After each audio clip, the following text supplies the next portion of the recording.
Hey guys, what's up? It's like 3 in the morning right now, and I just got back from my second screening of Wonder Woman because, of course, today was the release day, or yesterday for you, and the showcase went up. You guys were super supportive of both Diana in her Amazonian outfit and my Steve Trevor, and so thank you for that. You guys have been great, and you know what else was great? Wonder Woman. The movie was magnificent and is amazing. I'm going to take these off so that you can take me seriously. But I mean, I'm guessing I can speak to a lot of people who wear glasses who know the 3D glasses struggle and having to wear 2 pairs of glasses at movies. So that's pretty great. Contacts are probably also pretty great, and I should consider that. Did I mention it's 3 in the morning? So this vlog is going to be about Wonder Woman. It's going to be about spoilers. It's going to be about my thoughts on the movie. It's going to be without any updates to Spider-Man Homecoming. I haven't really made any progress on it, on the set of figures. I really just more so made some Bricklink orders last night, and then today was just GTA and gearing up for House of Cards Season 5, which I'm going to be starting pretty soon, as soon as I finish rewatching Season 4. Because I've been rewatching the series gradually. Not the point. The point is, like I said, Wonder Woman, magnificent, incredibly well directed by Patty Jenkins, incredible performances from Gal Gadot and Chris Pine and the rest of the cast, and the story by Zack Snyder. I don't know how that guy directed Man of Steel, Batman vs. Superman, wrote the story for Wonder Woman, directed Justice League. I mean, I think it's good that he's taken a break and that he's taken a step back from it all for a while. I mean, despite his family tragedy, I think he deserves it. But I knew this movie was going to be amazing. I knew that it was going to be something else, right? But, oh man, actually sitting through it, I was really blown away by the steps this movie takes. This movie unapologetically takes Diana and just uses her as this like beacon almost to deliver this incredibly powerful message about the world, about mankind, about the gray areas of the world. It's so well done, and I just can't think of anything that needed to be added to this movie. It is so well put together. Patty Jenkins, I think, said there are no deleted scenes. That's just how solid this movie is and how well the production went. Because, oh my God, did they not only deliver a movie of quality, but of class, of just, I mean, it really puts me at a loss for words, because there's a reason that most of the internet and most of the world has held the final, finished film in such high regard, because it deserves it. Patty Jenkins, the cast and crew, they all deserve it, because this, for me, was, you see, I was never one of those people who disliked the DCEU up to this point. I loved Man of Steel, I loved Batman vs. Superman, and I loved Suicide Squad despite its flaws. I understand and I realize people have their reasons, but I was just never one of those people. So this, for me, was just, Wonder Woman, more so for me, was solidifying was like putting, making the potential of the DCEU just 100% set in stone, because this movie delivers in every way, in female empowerment, in story, with the overall narrative, with the message. The message is absolutely fantastic. It's so, it comes from such like a pure place, because Diana herself is so pure, and especially when she first leaves the mascara and enters the world, and everything for her is so natural, and Gal Gadot, she portrays, the role of Diana and Wonder Woman in such a pure way that it's really the #1 takeaway from this movie is just the purity of it all, because it's not a cliche, it's not stereotypical just because the movie is full of hope, because the character is strong in who she is and what she believes in.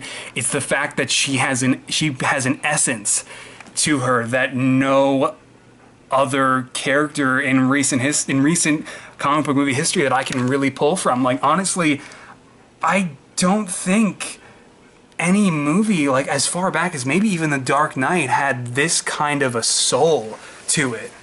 There's something so moving about the film as you watch it and sit there for the entirety of its runtime.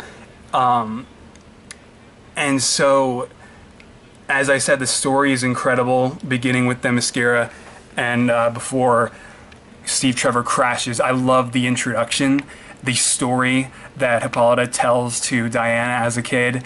By the way, the child actress, I don't know her name, that plays little Diana, oh my god, she did so great in the introduction. I'm playing around with this 2x2 and a set of cones for whatever reason.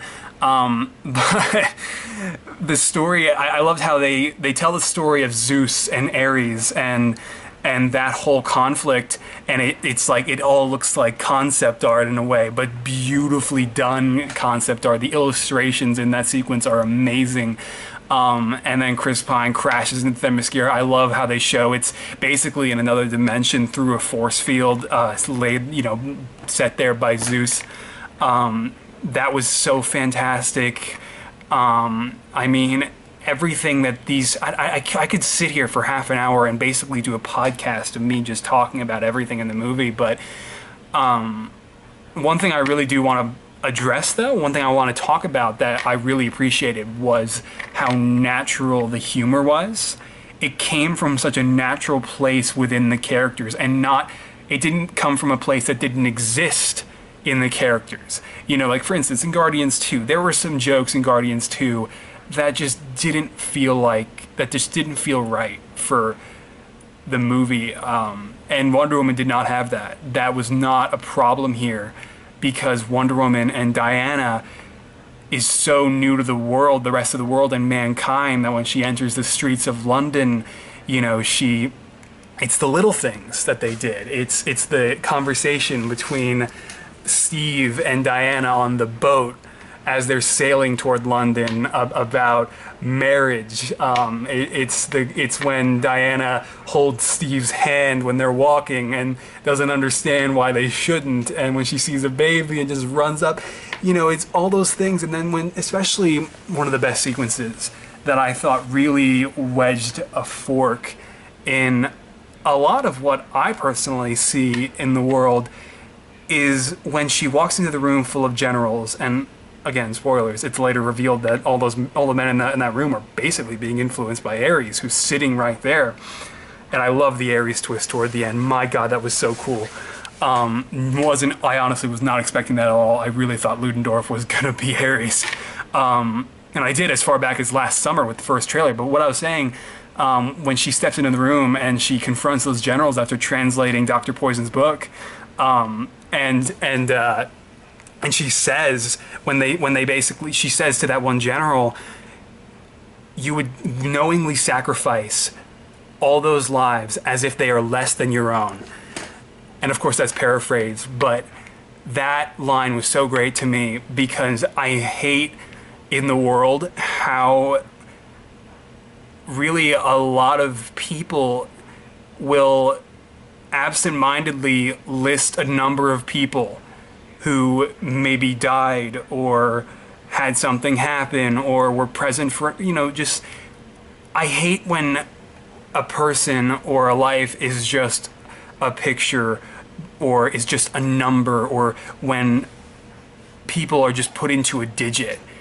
And, of course I could say more on that, but I mean, it's more so just about, the disregard for basic values of human life that we see so much in the world today, that Diana just directly addressed in that scene, which really I thought was amazing. So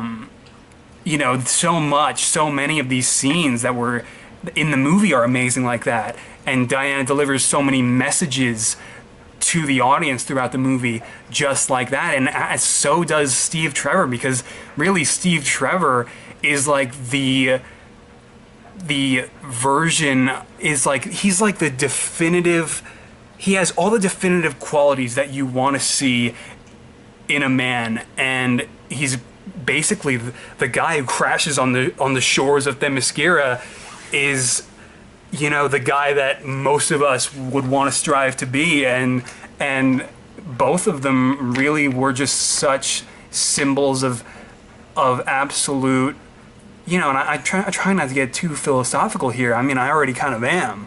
But they were just both so pure and so strong in who they were, and, you know, who they are and what they believed in. And I was kind of starting to say were and believed, because as we know, Steve doesn't make it. And his death sequence was so perfect when he sacrifices himself. It was just all so well done, and all carried so well by the incredible score too. It was done by Rupert Gregson Williams. I mean, the score is perfect for Wonder Woman. It didn't have the level of impact for Man of Steel's did with Hans Zimmer, but I think I have to put it right there as a close second. Even better than the score that Hans Zimmer and Junkie XL did for BVS. I think this was incredible. And that is the word for this vlog, man. And there's so much to touch on. I guess I'll talk about Ares. I gotta say, and to those of you who have stuck around now for this whole, for me talking about the movie, I'm so glad that I didn't make Ares. I mean, I took that gut feeling and I canceled that figure, and I'm so glad that I did now. Because to those of you who, of course, are at this point in the vlog who have seen the movie, know that whatever concept art Warner Brothers sent to Hasbro and Lego was clearly inaccurate, because whatever design they ran with, or actually it wasn't Hasbro, it was Mattel, but whatever design they ran with, that was not what they used in the movie. That was not Ares' appearance at all. I think the only thing carried over might have been the horns, but even so, Lego's big fig, their brick-built fig of Ares and the multiverse Ares figure, that's not what was in the movie. Ares, he has a humanoid face. He's got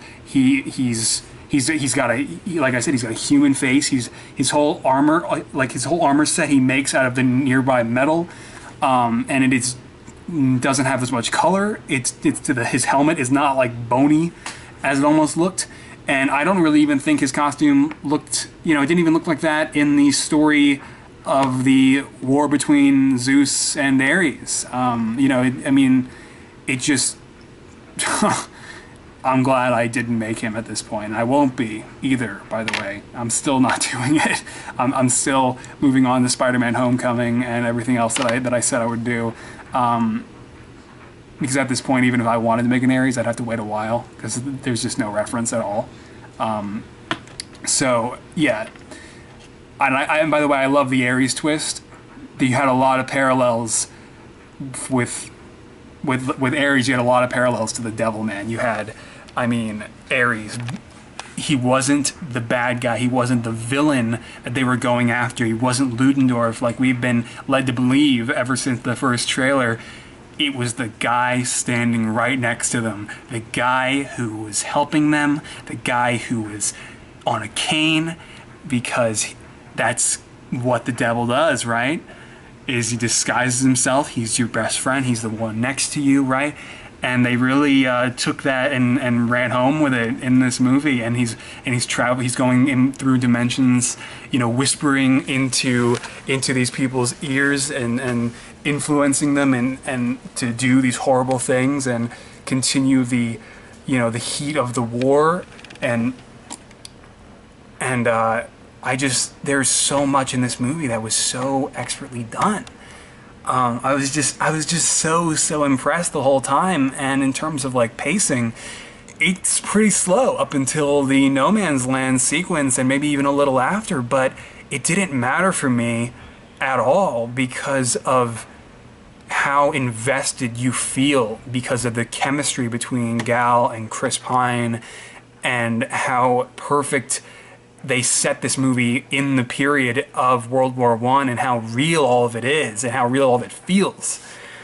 There's so much to be said about Wonder Woman, the incredible movie that it is, the performances, the narrative, the fantastic humor through and through, the messages that it sends on all fronts.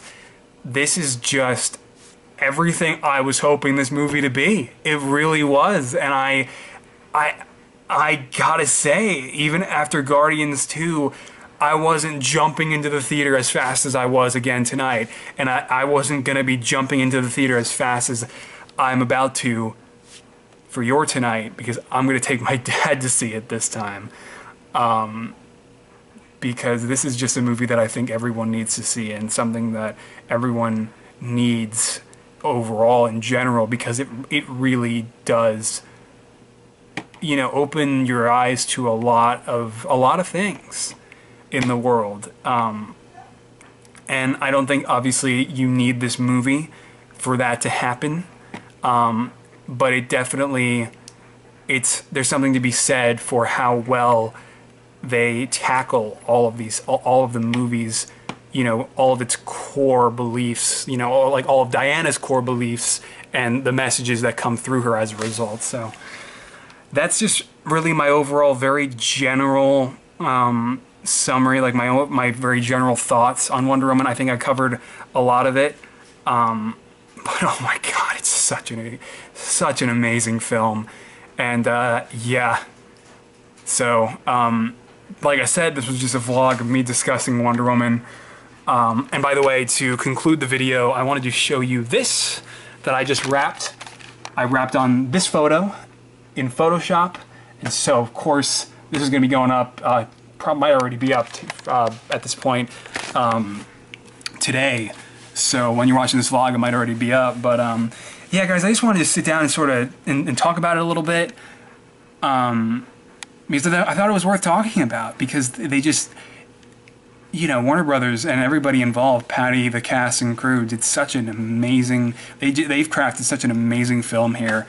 And I would be very impressed if Spider-Man Homecoming, Justice League, even Thor Ragnarok, The Last Jedi, even if the rest of what 2017 has in store for us is able to match the essence of this movie, and again, for the 50th time, the amazing messages that it sends and how well executed all of them are throughout the movie.